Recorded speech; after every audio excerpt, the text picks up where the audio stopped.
So at this time, I'd like to introduce Henry Neeman. He's the director of the University of Oklahoma Supercomputing Center, and he will talk today about cyber infrastructure.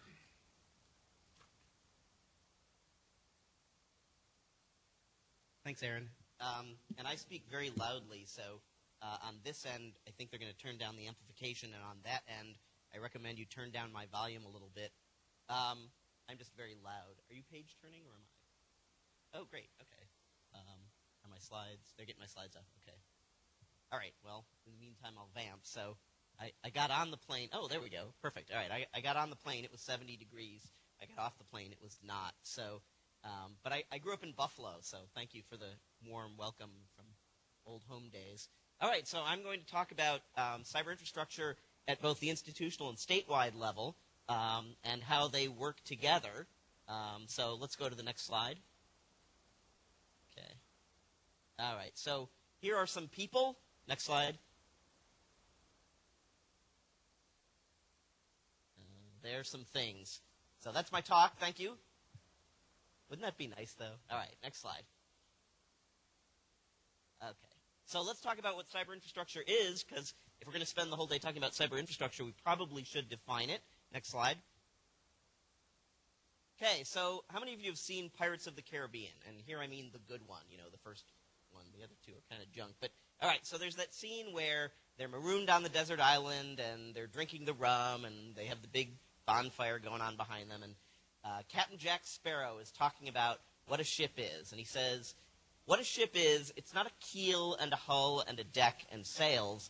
That's what a ship needs.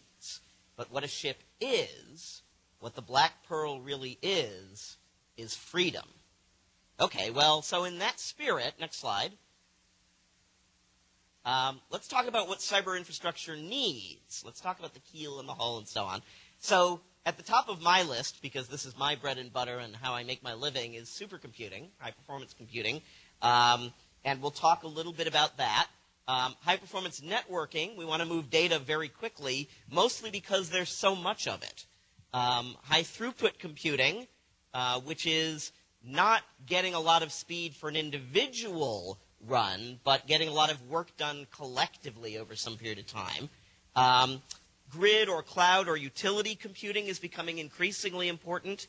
We're hearing more and more about that. Visualization, turning your pictures or your data into pictures, because numbers are not easily understood, but pictures are. And then shared resources, things that are available on the network, sensors, instruments, data collections, becoming increasingly important. Next slide. Okay, so that's what cyber infrastructure needs. But what is cyber infrastructure?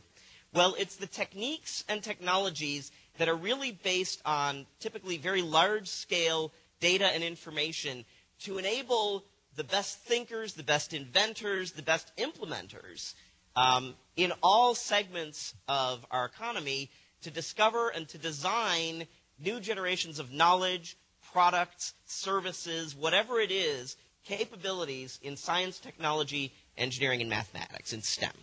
Okay. So that's what cyber infrastructure is. What it needs is all the components on the previous slide. Next slide. Okay. So what do we use it for? Number one is simulation, or at least historically that's been the case. So we use the computer to pretend, typically because the thing we want to study is either too small, like a bunch of atoms, or too big, like the universe, or too fast, like how those atoms move around, or too slow, like how a galaxy evolves, or too expensive, like an oil reservoir, or too dangerous, like a tornado, to go up and poke with your finger. All of those kinds of applications are not practical to do in the laboratory.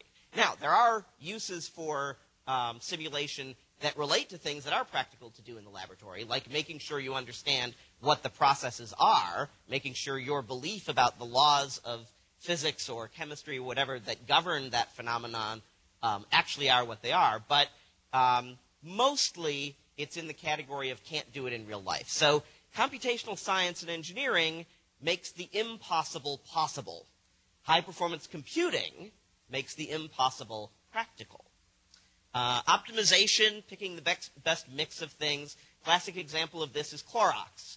Your Clorox bottle is a piece of plastic, and the Procter & Gamble people did an enormous amount of simulation to discover the best mix of materials and the best amount, thickness of the materials, so that they minimize the cost of the bottle, but if you drop it from the height of a washing machine, it won't break. Okay. Data mining, looking for needles of information in a haystack of data. Gene sequencing is probably the most popular of these. We're trying to understand the genetic patterns that lead to proteins, that lead to structures, that lead to either good things, we get stronger, we get smarter, we get faster, or bad things. We get Alzheimer's, we get Parkinson's, we get mad cow disease. This is very important for me personally because both my aunt and my grandmother died of Alzheimer's. So I'm in my mid-40s now. I don't have that much more time before they better get this worked out.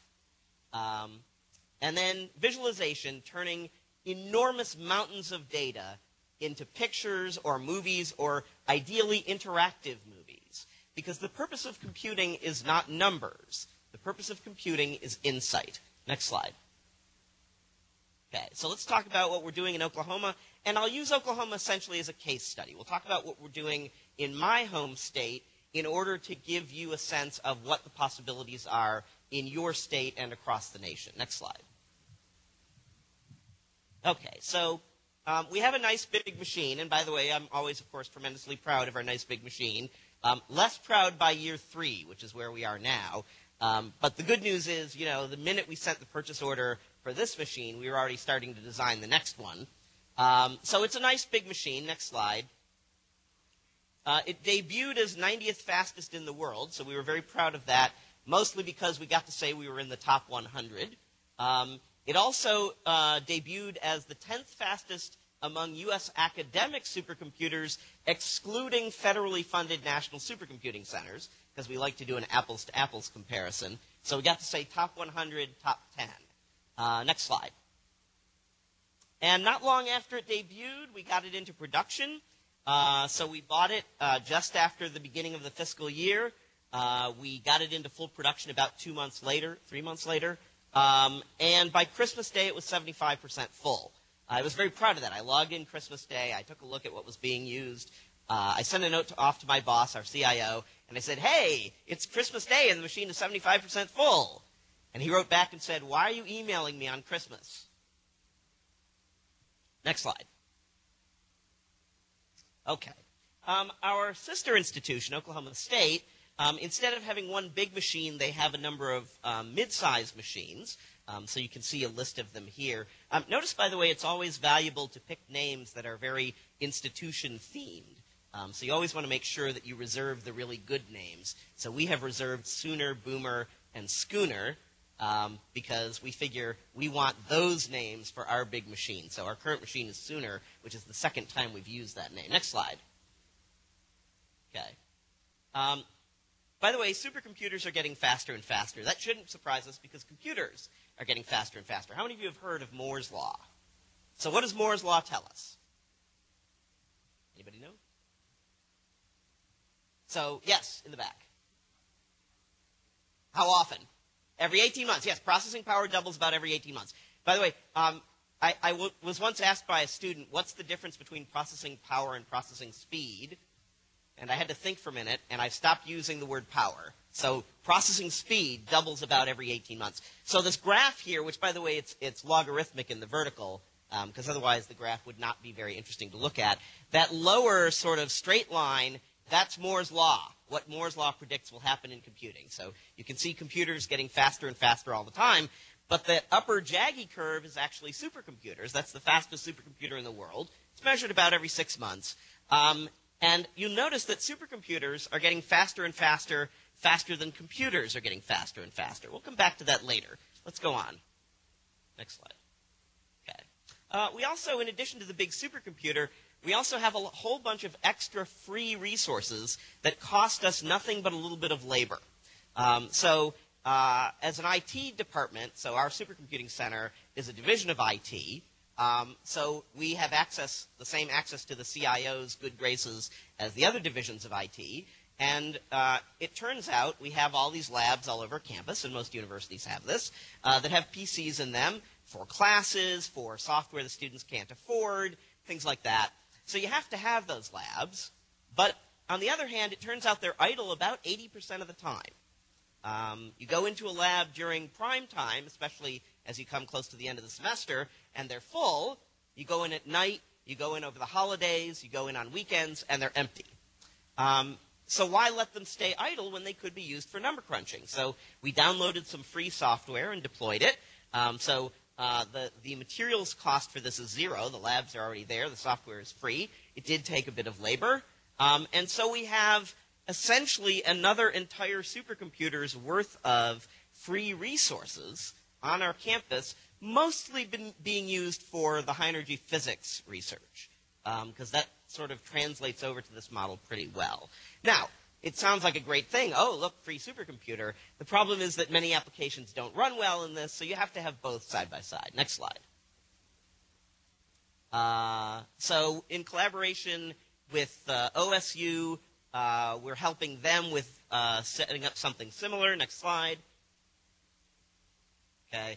Hard to see on this because of the coloring, but we also have the high-performance networking, and I tried to overlay on this the North Dakota, the Northern Tier version, but it doesn't really show up very well. Next slide. Similar with Internet 2. Boy, that doesn't show up well at all. All right, next slide. Okay. Why put money into high-performance networking? Well, you've got lots of data, more and more data all the time. The data explosion, the data deluge, the data tsunami, whatever you want to call it. The joke 5 years ago was we've already collected enough data for every dissertation for the next 50 years.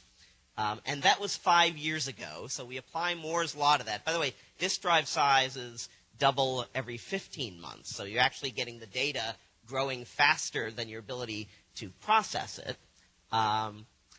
It turns out that a 10 gigabit network, which is what most of these national networks are now, that's only 100 terabytes a day, which sounds like a lot until you have these big projects that are producing thousands of terabytes, petabytes, all the time. Telepresence is another thing you want to work on. And then a real important part of it is just getting a seat at the table. So in these national efforts, if you don't have high-performance networking to your institution in your state, you're just not going to be taken seriously.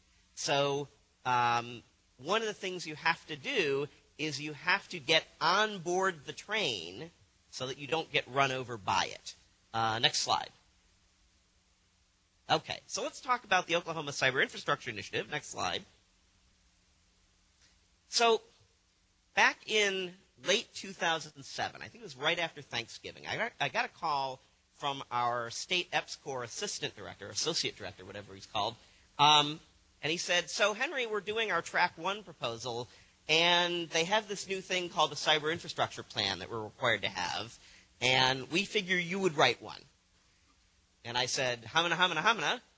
And then I said, well, let's have a meeting with the CIOs from the PhD granting universities, with the head of the state network, which we call OneNet in Oklahoma, with the heads of the science theme for our Track 1 grant, and the heads of the state EPSCoR, to see if we can come to some clever idea. I actually had an evil scheme in mind that had been a gleam in my eye for a number of years, but now I was actually going to get to put into practice, so we got into this meeting. And the great thing about a meeting like this is nobody wants to be the person where, because they said no, the state lost $15 million. Nobody wants to be that person. So everybody was predisposed to say yes, and I said, let's do something that will cost no money, but will be fantastically successful and very popular, especially with the funding agencies. It's really hard to say no to that.